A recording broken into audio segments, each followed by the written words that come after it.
vai ser um modelo de interação. Então, quem é que constitui esse meio? Quem constrói esse meio? É o professor. E aí vem em cima daquela pergunta que o Jorge fez. Como é que eu faço a interação pessoal? Se eu construir um meio em que um aluno ele não tem entendimento, ele não vai poder resolver aquela tarefa que eu quero. Ele vai ficar preso. E se ele não avança, ele não aprende. Né? Não muda a relação dele com o saber.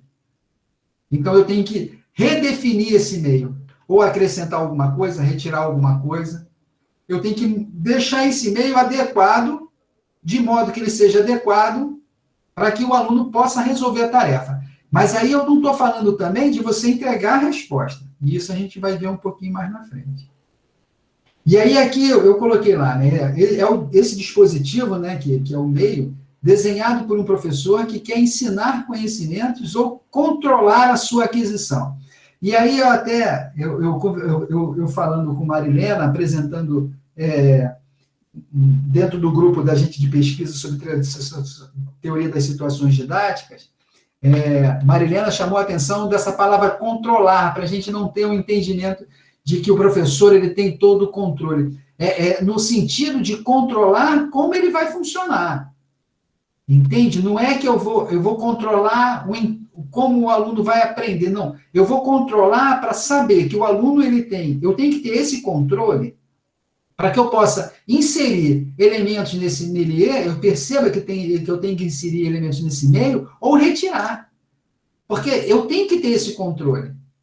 Porque se eu não tiver esse controle, eu não posso favorecer a que esse aluno ele entre numa situação em que ele se encontre com esse meio material e não consiga resolver as tarefas ou construir o conhecimento que está em jogo ali dentro do cenário didático que a gente está brincando ali, certo? E aí, avançando ainda, né, a gente coloca aqui esse meio material, que podem ser peças de um jogo, um desafio, um problema, entre outras coisas, e as regras de interação com esse dispositivo, ou seja, o jogo em si. E aí, para a gente estabelecer um exemplo, né, de como é que vai funcionar esse sistema de meio, né, como é que vai ser essa questão que o professor vai construir para a aquisição de conhecimento, a gente vai trazer um exemplo que Marilena Bittar ela gosta muito, que é o Corrida ao 20. Né? Eu não sei se vocês conhecem esse jogo do Corrida ao 20. O jogo do Corrida ao 20, ele faz com que os alunos eles tenham que construir uma estratégia para resolver. Como é que é a corrida ao 20? Vou voltar aqui. A corrida ao 20, não vou antecipar a minha informação. A corrida ao 20 é você pegar dois alunos, né, e fazer com que eles passem. Um só pode falar entre um ou dois. Então, o que começa, ele só pode falar um ou dois. E o outro aluno, ele só pode somar um ou dois ao número que o primeiro falou. Então, assim, o primeiro fala assim, 1. Aí o segundo fala 2, ou seja, ele somou 1 ao 1 que o primeiro falou. E aí volta para o primeiro. Aí o primeiro vai e fala assim, 4, ou seja, ele somou 2 ao 2 que o aluno seguinte falou. E assim vai. E eles têm que falar, eles só podem somar 1 ou 2. Quem chegar em 20, primeiro ganha. Então, eles vão falando, então ele vai falando lá, 12, aí o outro fala 14, aí o outro fala 15, aí o outro fala 17, aí o outro fala 18, aí o outro fala 19, aí o outro fala 20. Aí quem falou 20 primeiro ganhou. Ou seja, ele só pode ir somando de um em um ou de 2 em 2. E aí é a escolha de cada um. Então, cada um desses alunos eles vão ter que construir uma estratégia durante o jogo para saber quem é que chega primeiro ao 20. Por isso que o nome é Corrida ao 20.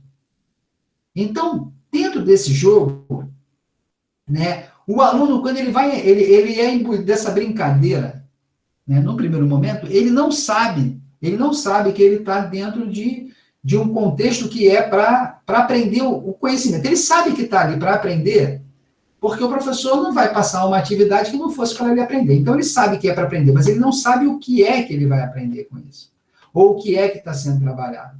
Então, nesse caso aqui, o que leva os alunos, o que o professor está querendo fazer com os alunos, é feito que uma revisão, né, para encontrar o resto de divisões sucessivas de 2, né? De 3, que vai dar o resto, vai ser 1 ou 2, que é exatamente isso que ele vai trabalhar para chegar ao 20, até ele construir a estratégia. Então, ele vai construir estratégias, e aí o aluno ele vai construir uma estratégia e vai tentar validar essa estratégia. Então, ele tem a estratégia e fala assim, eu estou ganhando todas. Aí você, enquanto professor, que você já sabe qual é a estratégia, você chega e fala, então joga comigo.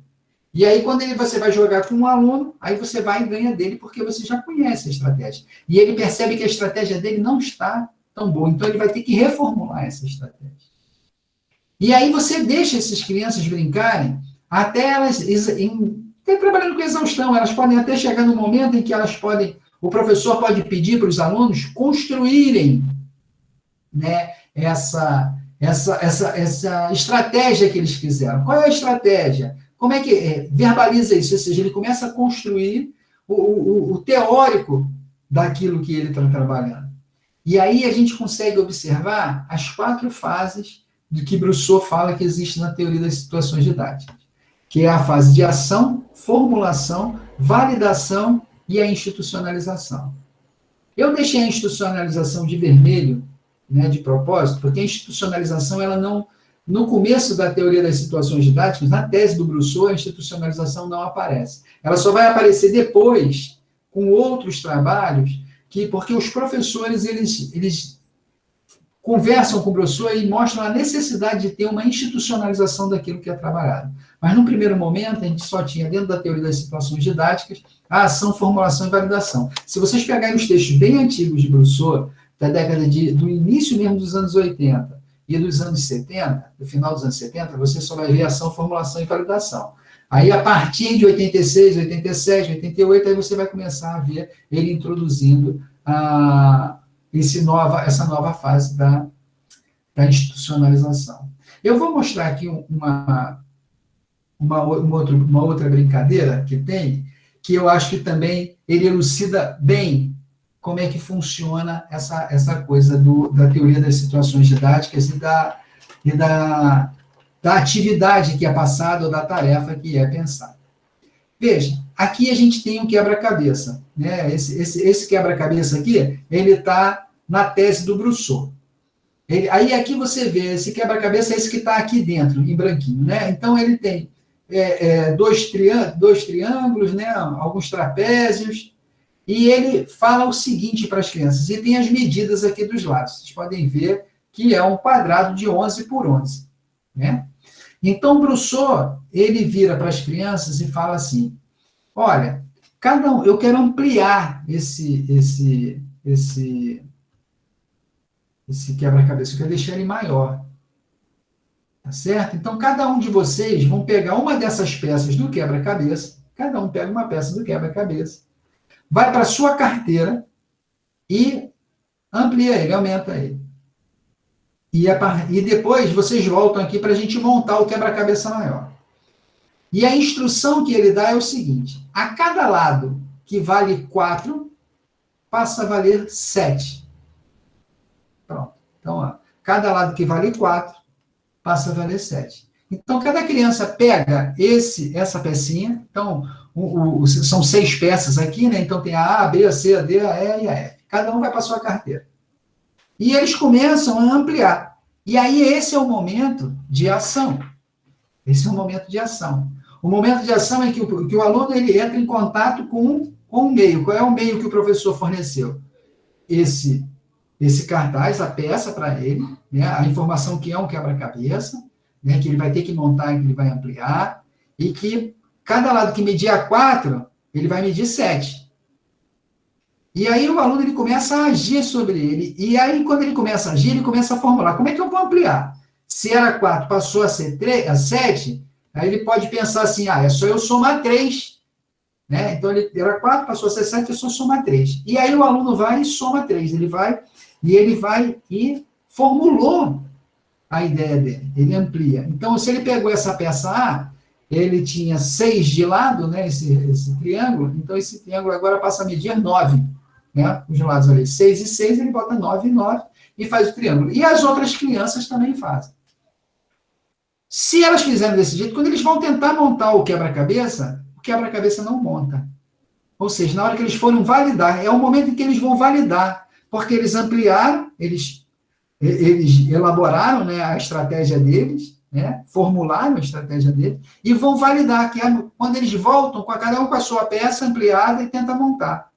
E aí eles começam a perceber que tem alguma coisa errada. Ou seja, o que eles formularam tem um erro. Então, eles começam a discutir entre eles para tentar elaborar uma nova estratégia. Veja, os alunos eles não sabem, a princípio, para eles, a princípio, só estão querendo ampliar o quebra-cabeça. Eles não estão vendo que eles estão trabalhando com uma questão de proporcionalidade. Então, se era 4 e passa a ser 7, é que aumentou em 75%. Então, é isso que eu tenho que fazer para conseguir chegar à ampliação desse quebra-cabeça. Então, eles vão trabalhando nisso. Então, eles formulam de novo, voltam, aí eles vão, cada um vai para a sua carteira, faz de novo a sua peça e volta para validar. Deu certo? Muito bem. Não deu certo? Volta para a carteira, formula, age novamente com o meio, formula e volta para ver se deu certo. Em momento algum, o professor agiu, né, nesse inteirinho para dizer, ó, isso aqui é proporcional, é só aumentar 75%. Ah, é multiplicar por 1,75. Não, o professor não falou nada, ele nem pode, porque se ele fizer isso, ele entra num espaço em que não é dele, que é o espaço de formulação. Ele invade um espaço que não é dele. E aí nós vamos ver como é que isso fica mais dentro de sala de aula, né? Com esse gráfico que Brousseau, com esse modelo, né, que Brousseau ele coloca. Ele diz que esse aqui é o momento M0, ou meio M0, né? O M0 é um meio de aprendizagem, é o que é a aula, de fato, né? Quando o professor está atuando, é uma situação de aula.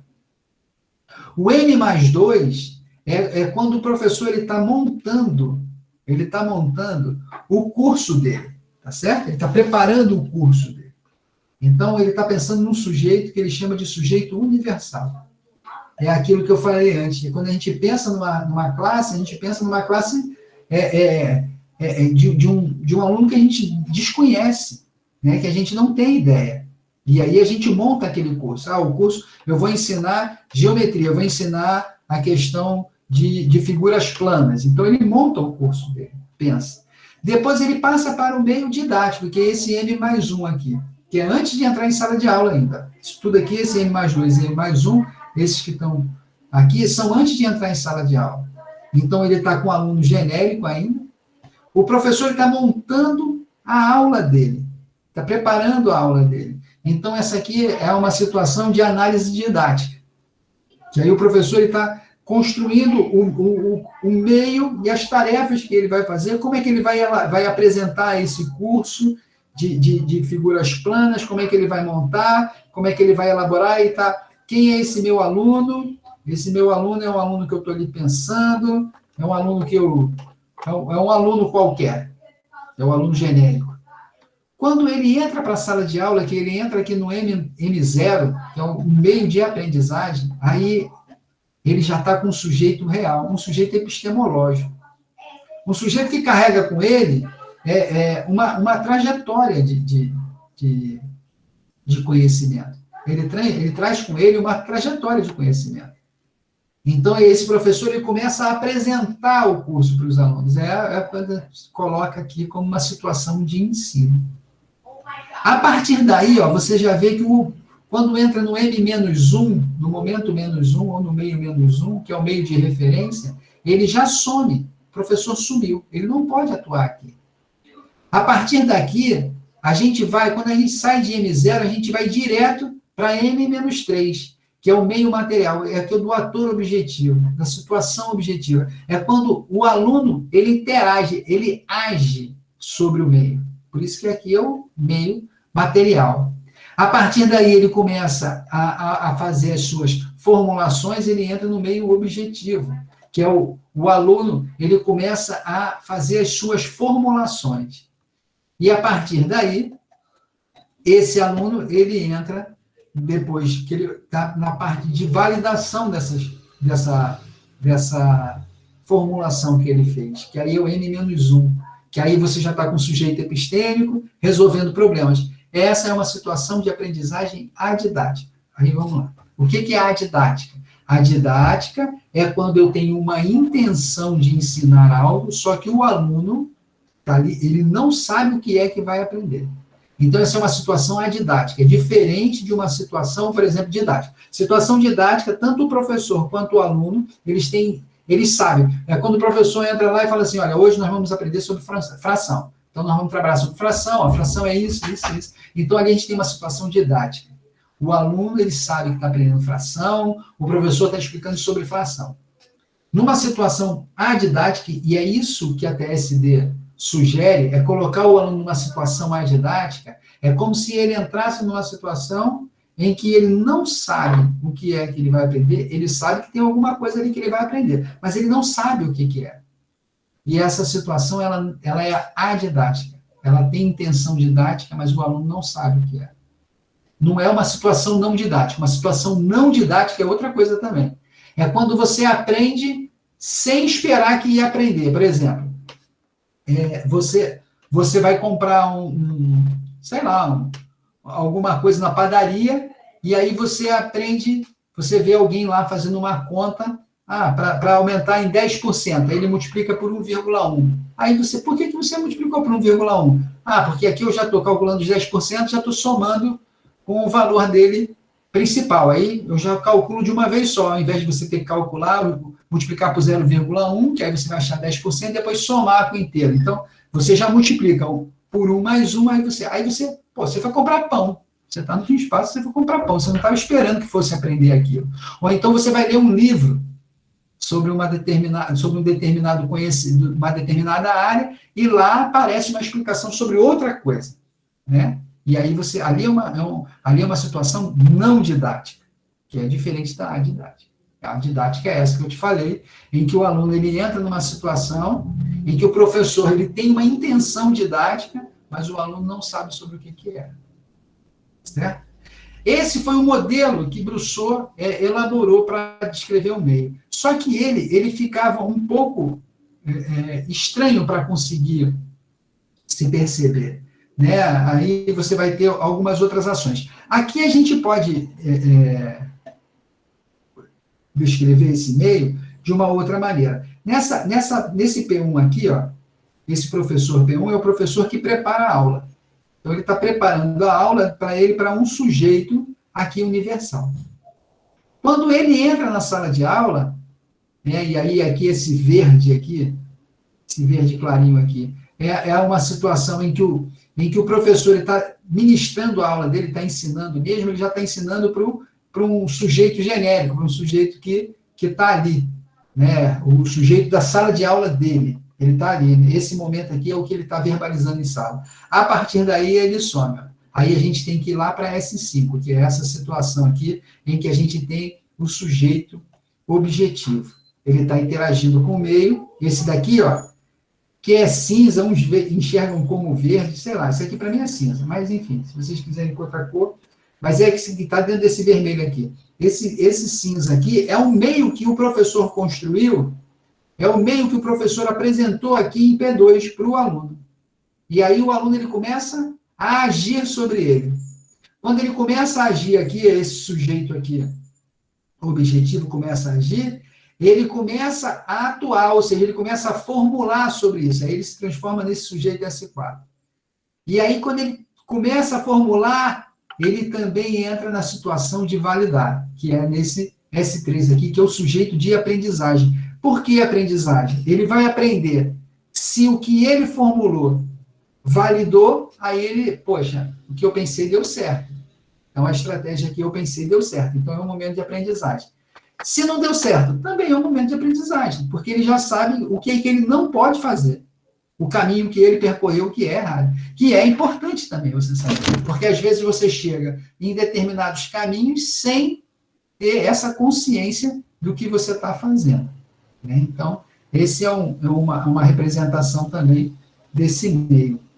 Aqui é a mesma representação do meio, só que aí aqui a gente coloca a questão das situações, né? A situação ali está o meio material, situação objetiva, situação de referência, situação de aprendizagem, situação didática, que é quando o professor está na sala de aula, e a metadidática, que é quando ele está antes da sala de aula.